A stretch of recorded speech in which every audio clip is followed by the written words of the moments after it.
On pourrait aborder l'enjeu nourricier de l'arbre et la forêt. Et Benjamin, on te connaît depuis un certain temps avec Demain Vendée. Tu étais le premier stagiaire au sein de l'association avant même que l'association d'ailleurs soit créée. Beaucoup de choses avant la création d'activités. Hein. Oui, c'est beaucoup dans l'amont. Lanceur de projet. Mais en tout cas, on te connaissait sur les aspects de la santé et de la nutrition. Et aujourd'hui, tu as créé ta propre association qui s'appelle Nutritive. Est-ce que tu peux nous parler de ce rapport à l'arbre, mais qui est plutôt dans un aspect nourricier ou forêt comestible? En tout cas, merci pour l'invitation. C'est vrai que Demain Vendée, j'ai la chance de connaître et de côtoyer, et c'est vraiment vraiment un média qui fait un super boulot. Par rapport à la nutrition, moi je suis entré dedans du coup par des questionnements. À la base, en fait, cette envie première, c'était je me posais des questions sur l'avenir, sur comment est-ce qu'on peut créer un monde harmonieux et vertueux, et des questions surtout sur pourquoi est-ce que la vie c'est pas un paradis, parce que quand on regarde autour de nous, la pollution des sols, la pollution de l'eau, on est un peu au courant de tous les constats. Et justement un jour en nature, dans le silence et entouré de l'eau et d'animaux, j'ai une phrase qui m'est venue en tête: mais pourquoi la vie c'est pas un paradis? C'était ce questionnement que j'avais. Et comme une voix qui me répond dans ma tête, parce que sinon il n'y aurait plus rien de beau à faire. Et en fait, c'est par ces questionnements-là, je me suis dit mais tiens, comment est-ce que je peux essayer de contribuer à avoir un impact vertueux autour de moi? Et pendant le confinement, justement, ce temps de pause, confinés comme les animaux dans le peu d'espace qu'on leur laisse, je me suis posé ces questions sur comment est-ce qu'on peut essayer d'aller de l'avant et ne pas se laisser abattre, parce que quand on voit aujourd'hui un peu tous ces constats-là, au niveau de la jeunesse, par exemple, il y a les données de Santé publique France qui montrent qu'un jeune sur 5 souffre de troubles dépressifs. Et quand on regarde l'avenir, on se dit mais où est-ce qu'on peut voir de la beauté, de l'inspiration, et qu'est-ce qu'on peut faire? Et aussi au niveau alimentaire, avec la crise Covid, on a pu voir que on était très fragile d'un point de vue de l'alimentation. Si demain tout s'arrête au niveau de l'alimentation, comment on se nourrit? C'est la grosse question. Et avec quoi on se nourrit? Parce que dans l'alimentation aujourd'hui, pour faire court, on se divertit beaucoup, on remplit nos estomacs, mais est-ce qu'on se nourrit vraiment? Où sont les micronutriments? Où sont les vitamines, les minéraux?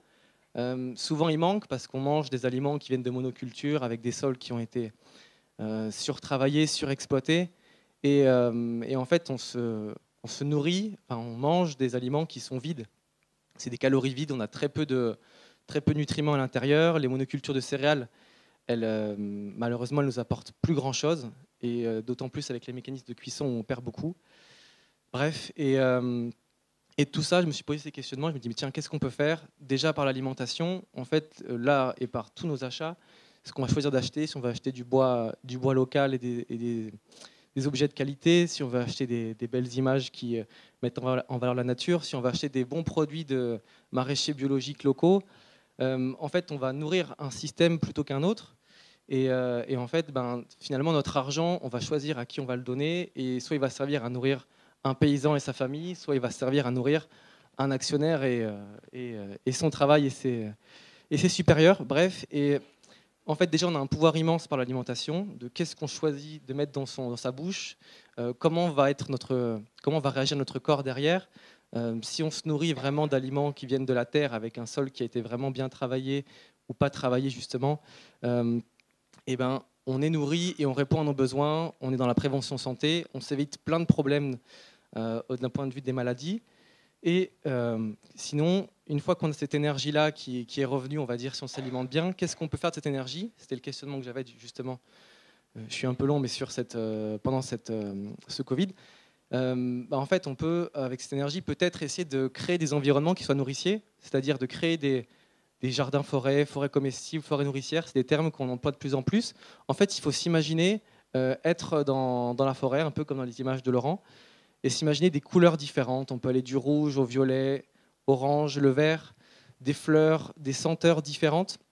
En fait, on peut s'imaginer un vrai paradis avec beaucoup d'aliments différents. En fait, ce concept-là de forêt comestible, c'est essayer d'imaginer comment est-ce qu'on peut s'alimenter demain et toute l'année. Parce qu'en Vendée, par exemple, on peut avoir une grande diversité d'aliments qu'on peut produire assez exotiques dont on n'a pas idée.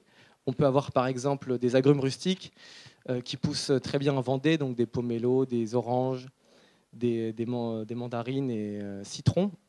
On peut avoir des fruits qui ressemblent à des mangues comme la cimine. On peut avoir des fruits rouges qui poussent dans les arbres. On peut manger certaines feuilles d'arbres qui sont très cotées en Asie notamment, qui poussent très bien ici. On peut avoir du gingembre local, rustique, qui vient au départ du Japon mais qui résiste au froid. En fait, on peut avoir toute une diversité d'aliments qu'on n'est pas obligé de faire venir de très loin et qu'on peut avoir riches, nutritifs et à proximité.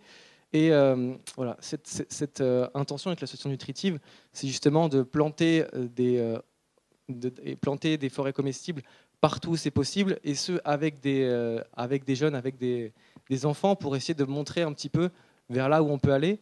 C'est le projet qui a eu lieu notamment en décembre, en collaboration avec l'entreprise CMGO, la carrière à Saint-Philibert-de-Boine et l'association La Forêt des Enfants, gérée par un ami qui s'appelle Nikita Gwezel. On a planté ensemble 130 arbres fruitiers où en fait chaque enfant des 2 écoles de la commune de Saint-Philibert ont pu planter chacun un arbre. Et l'idée en fait, c'est que cet espace-là, il devienne, donc grâce à la carrière CMGO, elle va devenir un lieu qui sera accessible à toute la commune où les enfants, les parents et chacun pourra venir plus tard récolter les fruits.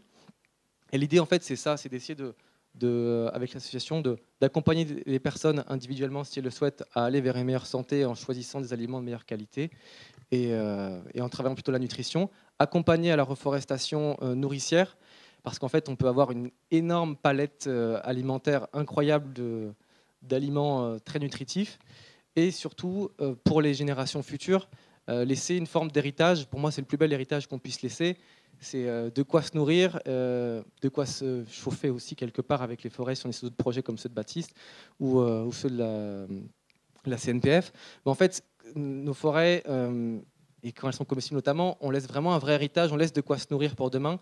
Et en fait, on peut vraiment nourrir beaucoup de monde, puisque sur ces concepts de jardin-forêt, en fait, on cultive sur jusqu'à 7 étages différents. Au lieu d'être seulement sur un plan, sur une monoculture, on va pouvoir cultiver donc des tubercules, des couvre-sols, des lianes qui produisent des fruits, des arbres fruitiers et des grands arbres qui donnent des noix, par exemple. On peut faire pousser des noix de pécan en Vendée.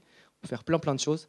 Bref, mais voilà, c'est laisser un héritage, et un héritage vertueux, pour qu'on puisse envisager un avenir un peu plus paisible et plus joyeux demain. Bravo.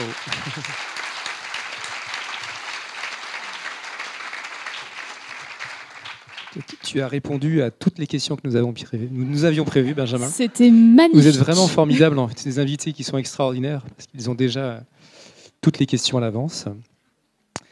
Un grand merci, parce que le temps tourne. On va avoir un 3e temps, donc on vous remercie grandement, Laurent, Benjamin, Claire. On a essayé d'illustrer les autres facettes de notre rapport à, évidemment, l'arbre. Et ça s'est incarné de cette manière-là pour ce second temps.